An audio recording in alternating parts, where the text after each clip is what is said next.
En Côte d'Ivoire, à Abidjan, le mercredi 8 janvier 2025, le porte-parole du gouvernement, Amadou Koulibaly, a démenti avoir reçu une correspondance de l'Organisation des Nations Unies, ONU, demandant la réinscription de l'ex-président Laurent Gbagbo sur la liste électorale. Cette déclaration survient à l'approche de la présidentielle d'octobre 2025.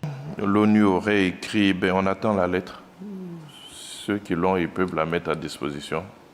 Le 4 janvier 2025, lors du comité central du PPACI à Abidjan, Laurent Gbagbo a affirmé que l'ONU aurait envoyé une lettre au président Ouattara pour lui suggérer de réinscrire son nom sur la liste électorale afin qu'il puisse participer à la présidentielle d'octobre 2025. Il a aussi évoqué une éventuelle mission de l'ONU à Abidjan dans ce contexte.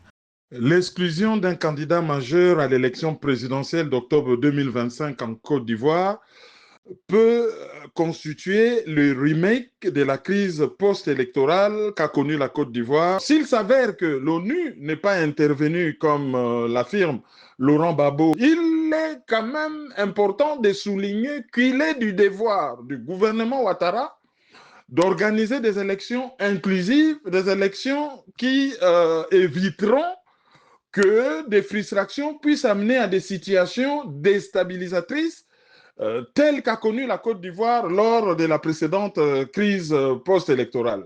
L'exclusion de figures politiques importantes telles que Simone et Yvette Gbagbo et Charles Blé Goudé ainsi que les exigences concernant le dialogue politique suscitent des inquiétudes pour le scrutin à venir. Laurent Gbagbo, radié de la liste électorale après sa condamnation en 2011, bénéficie d'une grâce présidentielle accordée en 2022 mais demeure privé de ses droits civiques et politiques.